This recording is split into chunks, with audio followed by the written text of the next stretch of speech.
बारक माई जय जय भो बारक माई बारक माई जय जय विठो बारक माई। ते स्वरूप आहे ते आपल्या जवळच आहे, फक्त परीक्षण करण्याची दृष्टी आपल्याकडे नाही। तसं प्रत्येकाला तुकाराम महाराजांना असंच वाटलं, मला कोणी सांगणारा भेटेल का, मला सांगणारा भेटेल का, ज्याला त्याला विचारावं महाराजांना, कुणाला भेटेल त्याला विचार, काय हो देव मला भेटेल का, देव माझ्यावर कृपा करील काय, हे सगळे असणारे महाराज विचारायचे ते अभंगाच्या पहिल्या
महाराजांना हेच विचारावं वाटतंय, ज्याला त्याला भेटल त्याला याच्यापेक्षा दुसरं काहीच विचारावं वाटत नाही, काय हेच विचारावं वाटतंय, हेची चकार आलेले आहेत।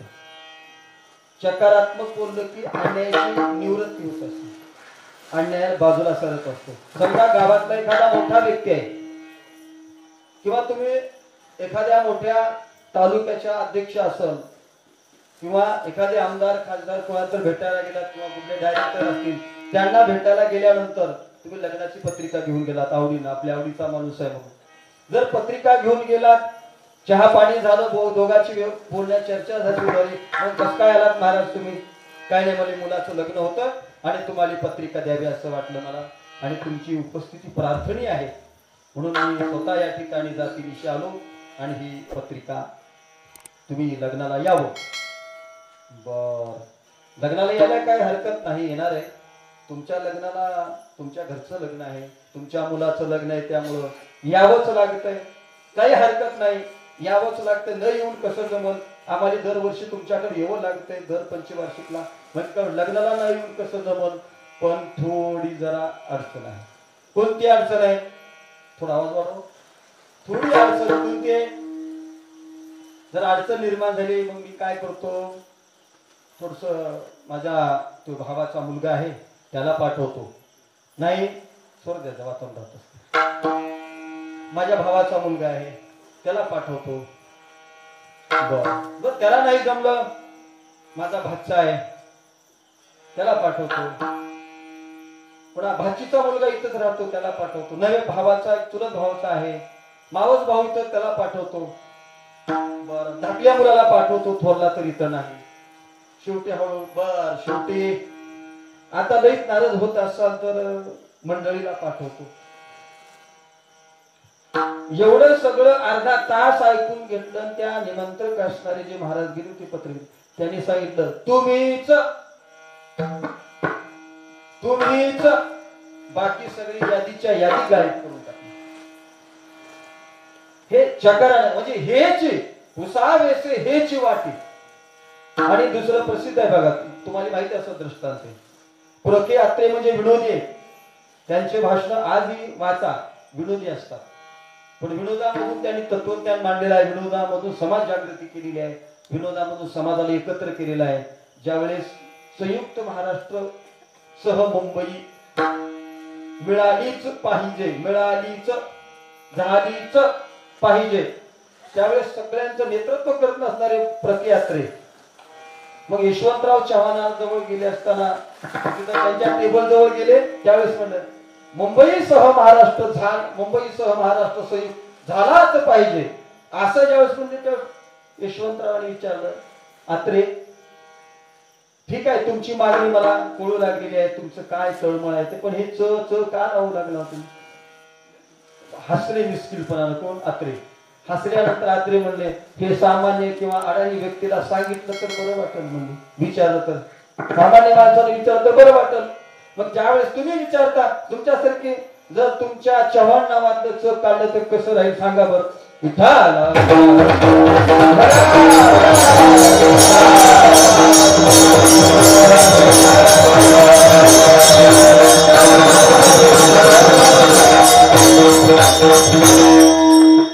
जे जे तुम्ही भेटते त्याला हेच विचारावं वाटतं काय दुसरं जे जे भेटते तयार सुसावेसे हेची वाटे. जे जे भेटत जे कुणी भेटते त्याला दुसरं काहीच विचारायचं नाही बरं का. कोणे गाये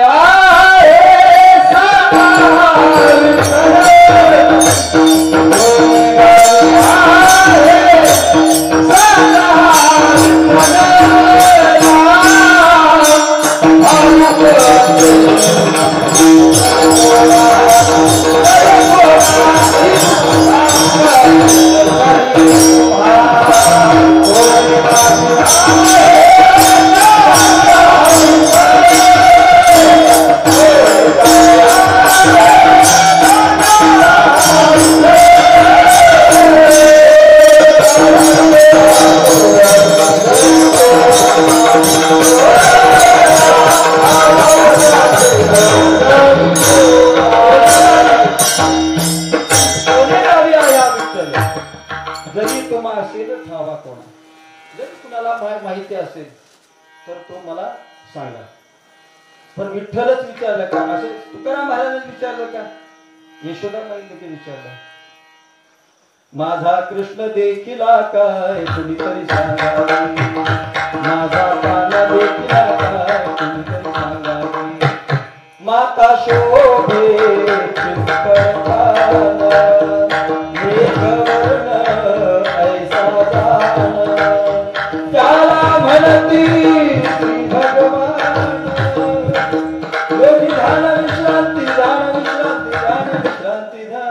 माझा कृष्ण देखिला काय कुणीतरी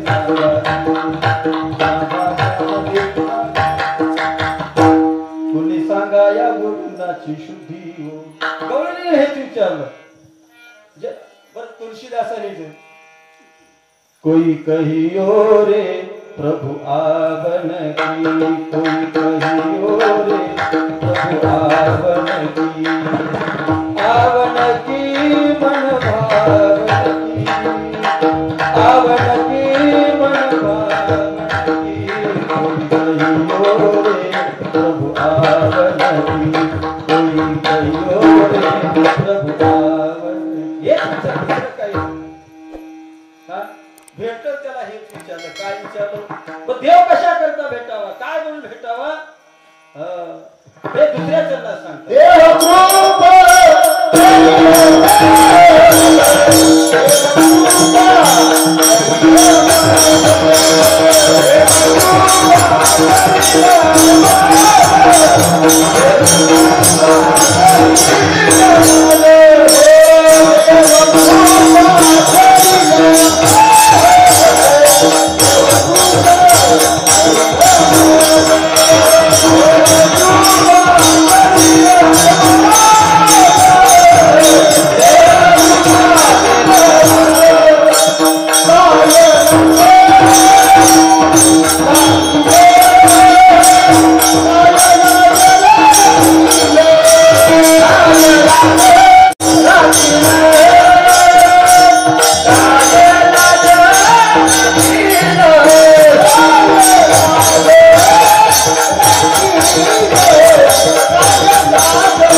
देव कृपा करील मज काय लाज, माझ्यावर देव कृपा करील का? ज्याला त्याला जे भेटेल त्याला हेच विचारा वाटते. बरेच जण माणसं दोन दोन आवडं जातात पळत, कुळ वसूल आता कुळ कमी झालेत जातात. ओय महाराज सकाळपासून तंबाखू खाल्ले तुला आहे का? बेजार होऊन दोन दोन आवडं जायचं आणि सकाळपासून नाही मला मिळालं नाही म्हणायचं.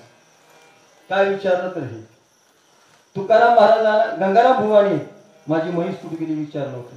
भंडाऱ्या बाळावर तुकाराम महाराज म्हणले मी का तुझी म्हैस बघायला बसलोय का? बायकोला सांगितलं नाही तुकाराम महाराजांनी कशाला जात होते एवढ्या लांब गावात भजन करून देणार म्हणून तुकाराम महाराजांबरोबर माळावर जाऊन बसले. 3 डोंगर त्या ठिकाणी 3 डोंगरावर जायचं कसं जायचं? कुणी ह्या कधी कुणी ह्या दिवशी ह्या डोंगरावर कधी ह्या डोंगरावर. पण जिजामाई जे आहे ते असणार कधी तुकाराम महाराजाला जीव घातल्याशिवाय कधी जीवली नाही. रोज हुडकीत राहायचं शोध घेत राहायचा जिजामाईला. त्यावेळेस केविलवाणी अवस्थेने विचारलं बुवा महाराज मला तरी सांगा नेमकं कुठे राहता होती कसं कुण्या दिवशी कुंकड राहतात तर कुण्या दिवशी कसं राहतात मला नेमकं सांग कोणते कोणते डोंगर म्हणून फिरून मी सांगा. त्यावेळेस हे बघ जिजा मी तुला म्हणून सांगतो दुसऱ्याला सांगत नाही कारण परमार्थातले दृष्टांत सिद्धांत जर सांगत बसलो तर लोक हसू सहज असतात का पण लोक हसतात. तुम्हाला जर काही साक्षात्कार झाला कधीच सांगायचं नाही. सांगणारा भेटला. मगाशी बोलून गेलो मी महाराज मौन होते. महाराज कारण आई वडील बरेचसे जाणते बघायची त्यांची सावत्राई होती तरी की जाणते बघायचे मुख कशाने झाले. 2 महात्म्यांनी फक्त ओळखील परळीचे एक महाराज होते त्यांनी ओळखील फक्त एवढंच म्हणजे हे बोलतय एवढंच म्हणजे. कारण कुणालाही हे मांडून जमत नाही कुणाच्याही पुढे मांडून जमत नाही. कारण परमार्थातलं जे भुई आहे का रामकृष्ण हरी हा मंत्र उघड दिलेला आहे का मच्छिंद्राने बोध गोरक्षाशी केला गोरक्ष उडाला गहिनी प्रत्येक गहिनी प्रसादे निवृत्ती दातारा ज्ञानदेवा सार सोजविले रामकृष्ण हरी विठ्ठल केशव मंत्र आजाबा सर्व कळ हे सरळ सांगितलेलं आहे. तर त्यामध्ये भूय बीज मंत्र सांगत असताना गुरुशिवाय दुसऱ्याला कोणी उघडा मंत्र दिला. उघडा मंत्र सगळ्या जगाकरता दिला माऊलीने मोकळा केला.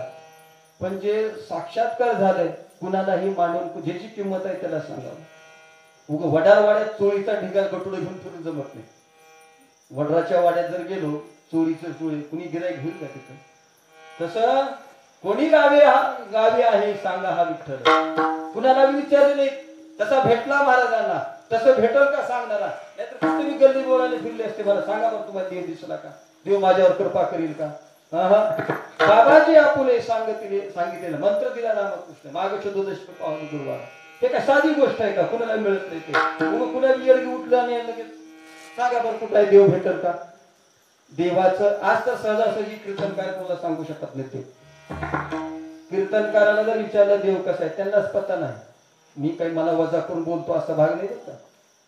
जे साधक असतात ते सांगायला फिरतच नाही का? तुका पंढरीशी गेला पुन्हा जन्मा नाही आला.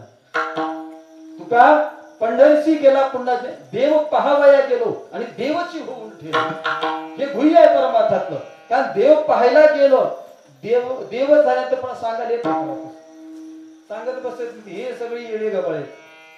औषधाचं जे संस्थान आहे त्याचे मूळ पुरुष असणारे मल्लप्पा महाराज त्या देगलूरकरांची दिंडी येतात. पिरपाच्या जो आहे हिरवा फेट आहे तिथं बऱ्याच जण तुम्हाला त्याचा इतिहास माहिती असेल.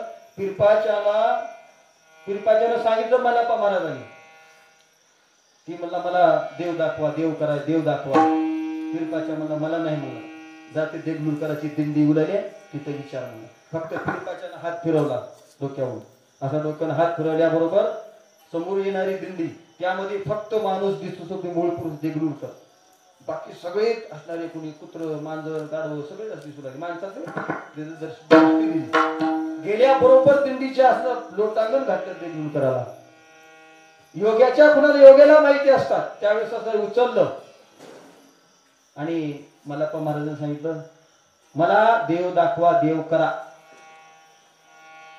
ओळखलं देगलूरकरांनी तुला पिरपाच्यानं सांगितलं म्हणजे हे तुला पिरपा कुणी कुणाला सांगत नाही का? भेटला तसा भेटला पाहिजे. व एखादा पैलवान निघाला 50 किलोचा खेळ माझ्यासोबत कुस्ती भेटत नाही, 40 किलोची 30 किलोची त्या तुडीचे मिळाले पाहिजेत. त्या हरिभक्तीपरायण प्रातःमध्ये वेदानंद महाराज यांचे गुरु नामानंद महाराज, त्यांना बहे बोरगावचे ब्रह्मानंद स्वामी मूळ पुरुष आहे तिथं. ही परंपरा आहे. ब्रह्मानंद, चिन्मयानंद, नामानंद आणि वेदानंद. आता काही नाही, ट्रस्ट चालवतंय. ब्रह्मानंद स्वामीचं आणि अनुग्रह दिला नामानंद महाराजाला. अनुग्रह दिल्याबरोबर काही दिवसालाच नामानंद महाराजाचा आणि त्यांचा वियोग झाला. ब्रह्मानंद महाराजांनी सांगितलं मला आता जायची वेळ आलेली आहे. त्यावेळेस नामानंद महाराजाला दुःख वाटू लागलं. पश्चिम महाराष्ट्रामध्ये वाळवे तालुका, सांगली जिल्हा, बुरुकवाडीला तिथं सांगितलं नामानंद महाराज तू आता काय कर, मी समजून जा बहे बोरगाव, दर्जी बोरगाव. नामानंद महाराजाला सांगितलं तू तिथं जा, चिन्मयानंद स्वामी मी समजून तिथं असणारी सेवा कर. ज्यावेळेस नामानंद महाराज निजामप्रांत सांगितलं, निजामप्रांत आले तिथं रेल्वेनं. दर्जी बोरगावला आल्यानंतर मठामध्ये लांब बसले सगळे भक्त मंडळी असली. सगळे भक्त मंडळी कुणी ज्याची काही शंका समाधान करून महाराजापासून गेले. दिवसभर नामानंद महाराज बसून होते लांब, उग वेड्याचं सोंग घेऊन. चिन्मयानंद स्वामींनी हाक मारली, नामा का बसला इकडं, सांगितलं होतं का? कुणी कुणाला विचारत नाही, कुणी कुणा का जे जे भेटेल त्याला का असं नाही. जो कुणी साधक भेटला, कुणी या ठिकाणी मुक्त पुरुष भेटल, कुणी मुमुक्षु भेटल, त्याला जे विचारायचं आहे ते असणार. काय विचार? देव कृपा करील मज काय लाज राखी, देव कृपा करील मज, देव कृपा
आता तुकाराम महाराजांसारख्यांना काय लाज राखील. लाज कोणती वाटत असेल. लाज वाटत असेल तेव्हा तर तुकाराम महाराज काय लाज माझी राखल का. मला सगळे सर्वजण म्हणतात सगळ्यात उत्तम भक्त कोण आहे तर लाज वाटते बर का. मला म्हणतात का लहानपणापासून महाराज पैशाचं नाही महाराज संगत लागेल लाज वाटते. आपण पामर आहोत. कंबर बांधली कीर्तन ओबटा म्हणून छंद म्हणून. छंद म्हणण्यापेक्षा आवडच आहे. छंद म्हणजे छंद बरेच असतात. छंद म्हणायचं नाही. माफी मागून बोलतो मी. थोडं शब्द माघारी घेतो. छंद म्हणून या. तर मला असं जर म्हटलं तर लाज वाटते. लाज वाटे म्हणा तुझा मन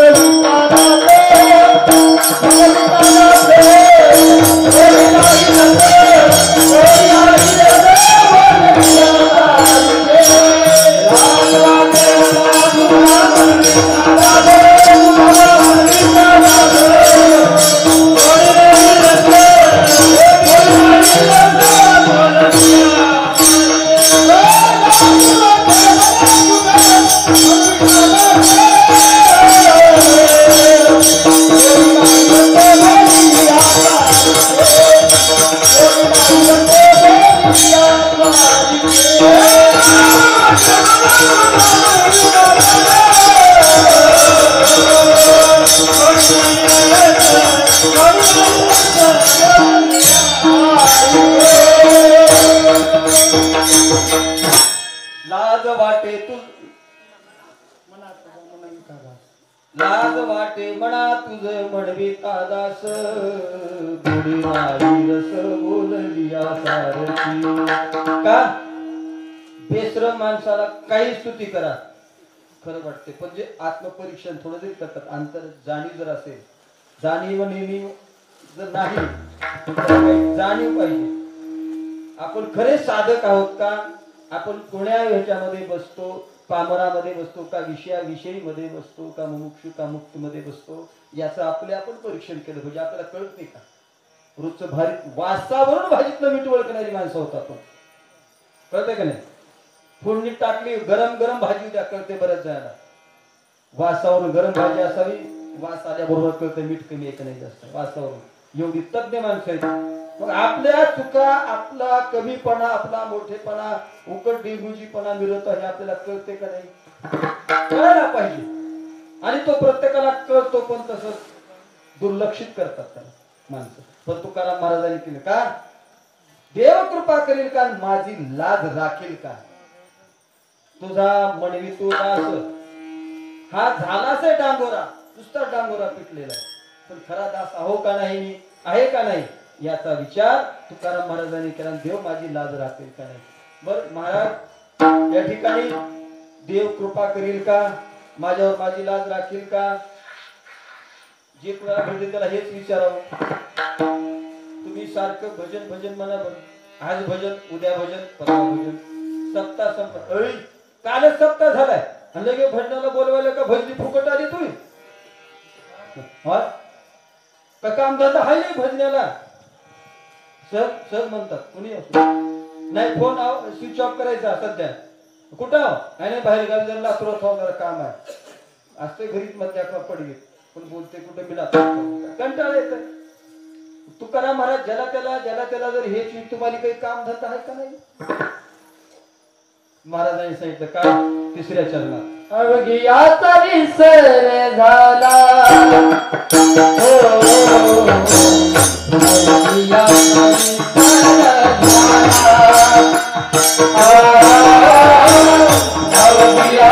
विसर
रोगी याचा विसर झाला, हाच एक उद्योग उरला बस. दुसरं काही काम का दिनरजनी हाची धंदा गोविंदाची पोवारी. ही खरी अवस्था अभंग मुमुक्षूच्या दृष्टीने जरी असला तर काही दोन भूमिका सांगितलेल्या आहेत. थोडे या चरणामध्ये थोडं मुक्ततेचं लक्षण दिसतं. हाच एक उद्योग आहे, मुक्त आहे. सहज मी आंधळा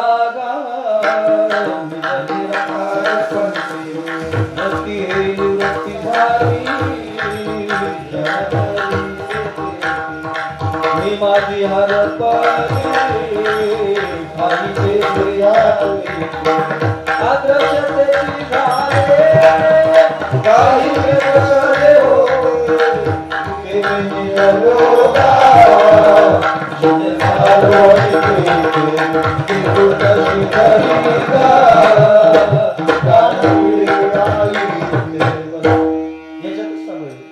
थोडी मुक्तता या चरणामध्ये पण हे प्रमाण दिलं का एवढाच उद्योग राहिला, बाकी दुसरं काही राहिलं नाही. ज्याला त्याला हेच विचारावं वाटतं, मला माझ्यावर देव कृपा करील का, माझी लाज राखील का, यापेक्षा दुसरा कोणताच उद्योग उरलेला नाही. हे काय वाटतंय ते आपण नंतर पाहू.